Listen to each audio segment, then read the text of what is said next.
Wait, you're that blonde traveler who's on a journey to all corners of Teyvat, right? Who's asking? Do you need something from us?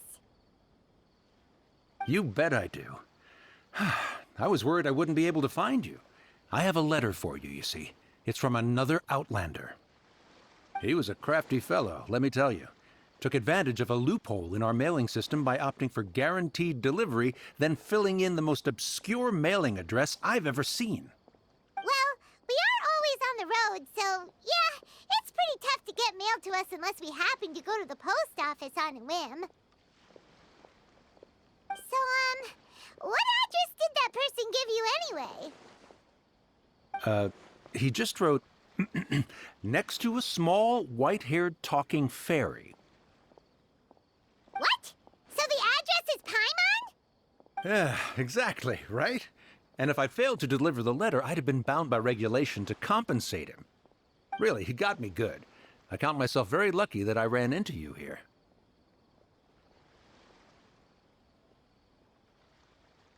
Of course, here it is. All yours. Come on! Paimon wants to have a look too!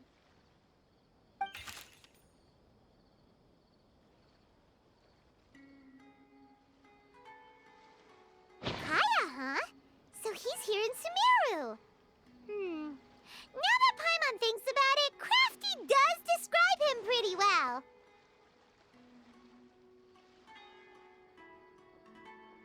From what he wrote in the letter, it looks like he didn't think there was much chance of it reaching us. Or maybe he's just being sneaky. Do you think he's making this sound like a miracle of fate so that we'd have to go meet up with him? Yeah, you're right. It's always nice to see old friends. The letter says that he hangs out at Jafar Tavern every afternoon. Perhaps we should drop in on him then, huh?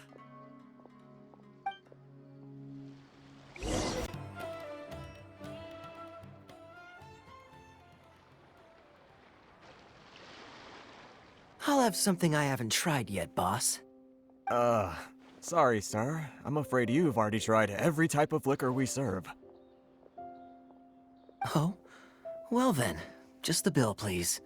That's just as well, I suppose. I do have other matters to attend to. Kaya, you're really here! Paimon half thought you were playing some sort of prank on us. Hey, Paimon, traveler. Looks like the gods smile upon me after all. And come now, I wouldn't joke about wanting to see my good friends. Wait a second. You must be here on official business, right? What do you think you're doing spending every afternoon drinking at the tavern? You itching for a lecture from Jean? Not at all. The acting Grand Master positively terrifies me. Why would I ever do anything that might displease her? The truth is, I'm in Sumeru to learn about the alcohol industry here. So despite how it might look, I'm actually at Jafar Tavern for strictly business purposes. Sumeru's spices are famous the world over, and it's long been rumored that this fine establishment was where a certain very popular spiced cocktail was invented. That's why the Knights sent me, their foremost expert in alcoholic beverages, to come and see if it is as good as the rumors say. And how did that go? So far, so good. I'm already in talks with some spice merchants in Port Ormos about some potential collaboration. Yeah, that does sound like a great business opportunity. Guess Don Winery and Master D-Luke are gonna make a tidy sum from this one too, huh? Well, let's not get ahead of ourselves. Whether this lucrative opportunity gets passed along to Don Winery or not depends on how nice I'm feeling. Hey, using your job to settle personal grievances isn't very knightly, Captain! Oh?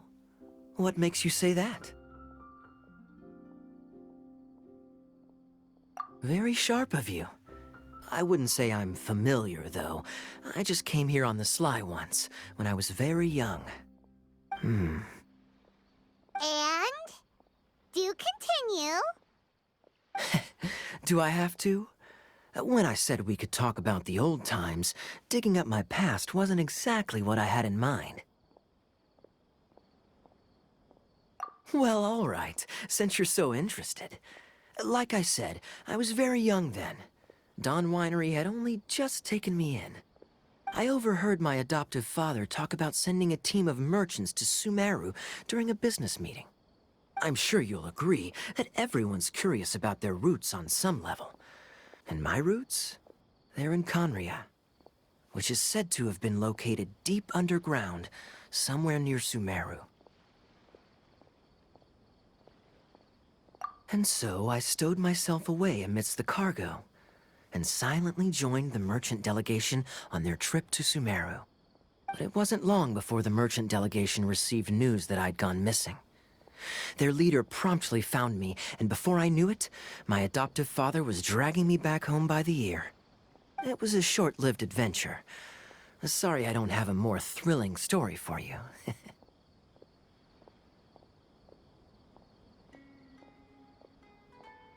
Honestly, not much. The only reason I knew that Conria was near Sumeru is because I happened to read that in a book when I was young. My life had less and less to do with Conria as I grew up, and so I started caring less as well. I used to believe that I had inherited some sort of duty from my father. But then I began to wonder. Maybe my father left me in the peaceful land of Mondstadt for no other reason than simply to give me a happier life. A happy life sounds good to me, of course, even if it means being cut off from certain things. This is obviously all speculation. Simply put, I'm afraid that I'm not particularly in the know on this topic. These days, my surname, Alberich, is probably the only link to Conria that I have left. One death afternoon, please, boss.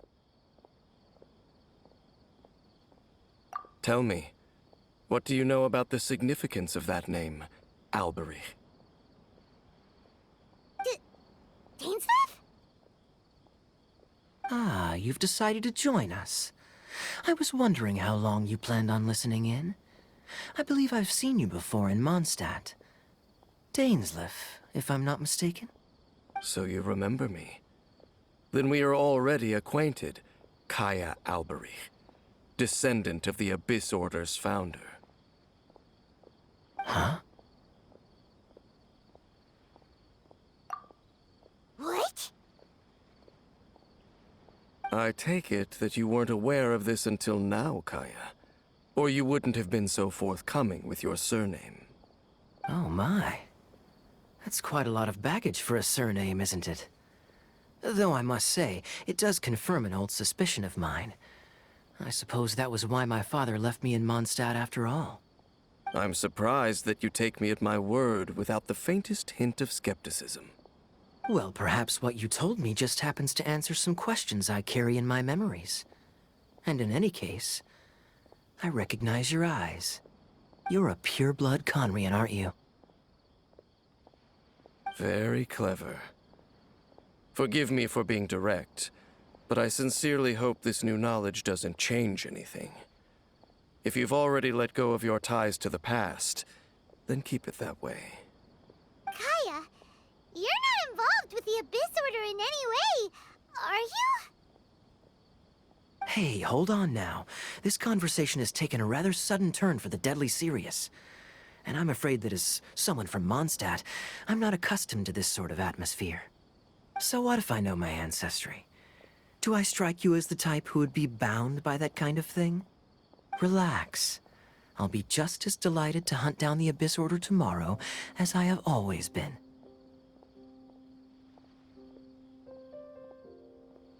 Either way, looks like we're out of time. I've got a spice merchant to meet in a minute, so I'll leave the three of you to carry on the conversation without me. Well, all right then. You go do your thing, Kaya. See you around. And Dainsleif, no need to listen in from the sidelines next time we meet. Let me buy you a drink. You don't really trust him, do you, Dane?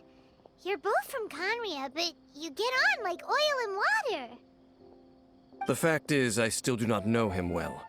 It would be meaningless for me to jump to conclusions. But can a person truly be unaffected by their ancestry? This remains to be seen. Well, I suspect that they call your sister their princess, precisely because there is a succession of sorts. Oh, so if she was the founder, she'd be the queen, right? I mean to investigate the Loom of Fate. Do you remember that name? Yeah, the Abyss Order's evil plan! We learned about that back in Mondstadt. Not new. Not exactly. My memories suffer from erosion. But while I was recovering my health recently, I suddenly remembered something. Your sister. She mentioned the Loom of Fate back when we traveled together. Apparently so. I was also quite surprised when these memories tallied up. I recall that we were traveling to Sumeru when the matter was brought up. So, you're going to the place that she mentioned back then? Correct. At that time, they must have been introduced in one way or another to this concept. If I recall correctly, we were somewhere in Avidya Forest then. Well, what are we waiting for? Let's go! Maybe we'll discover some secret that's lain hidden for hundreds of years! No. Now is not the time. No, it's just... I'm still waiting for my drink. Seriously?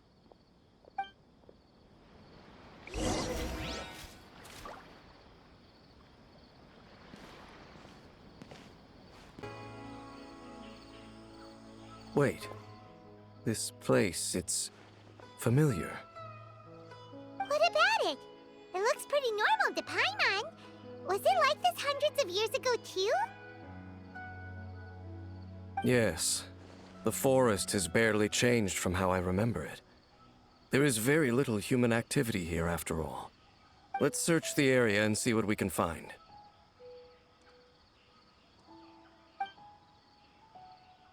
Is this a field? It must belong to whoever owns that house over there. But it looks like it's been abandoned for a long time. You could be forgiven for thinking nothing was ever grown here. Or, wait, maybe nothing ever was grown here. It's an extinguished bonfire. Forest rangers, perhaps? Looks like it's been ages since it was last lit. And clearly they put it out carefully to prevent a forest fire, too. That's responsible. Nothing else stands out in this area. All that's left is that building. Come on. Wait, we're just gonna go barging in? What if someone's home? Unlikely. There are no signs of life in this area. We should be able to enter without incident. If you say so. Well, you lead the way then, Dane.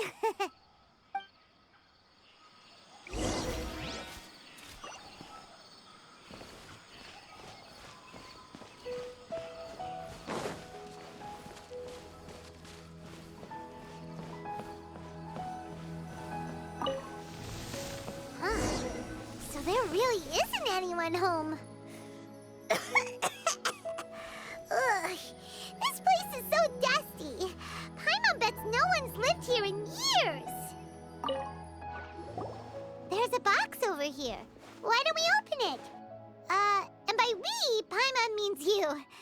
Paimon's just scared that whatever's inside might bite her fingertips off.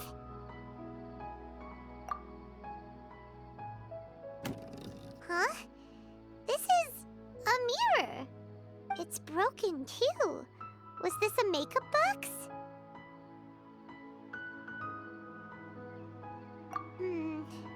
That's kinda disappointing. Paimon was hoping we'd uncover some super big secret, especially after Dane talked this place up.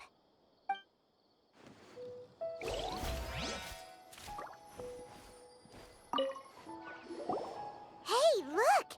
It's a bowl! Guess whoever used to live here liked to cook, huh? Can't you smell it? There's a heavy scent of medicinal herbs in here. Oh, so it's a medicine bowl? Seems you're right. You've got a good nose on you, Dane.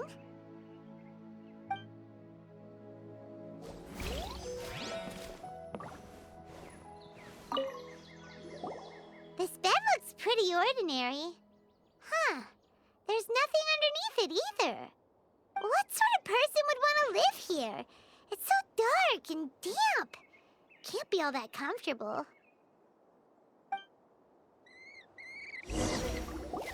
Doesn't look like there's anything else worth our attention here. You sure we're in the right place, Dane? My memories are quite foggy, but my subconscious and instincts both assert that something once happened here. But we'll exhaust ourselves if we search aimlessly. I hear noises outside. Let's go and check. Noises? Is it... It's not much. Just some minor adversaries.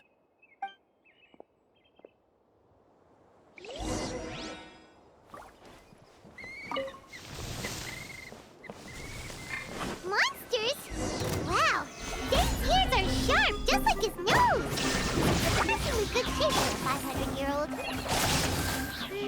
Although for someone who's as full of surprises as Dane, it's hardly a big deal. Anyway, let's beat up these monsters! Illusion shattered! Stabilize!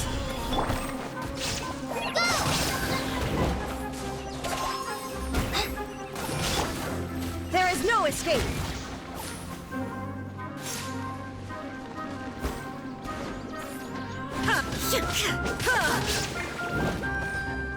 Order guide you! I'm going in! Fight this on your side!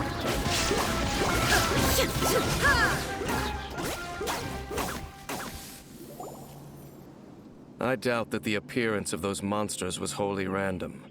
There must be something nearby that attracted them. A ley line anomaly, perhaps. But it seems to be more than that. Okay. I'll go slightly further out to investigate any issues with the nearby ley lines. I might be a while. You should wait for me here. What? You're going alone? You better not be trying to keep some secret from us. Your suspicions are as banal as they are unwarranted. I merely think that this house should remain the focus of our investigation, and as such, someone ought to stay here and keep an eye on it.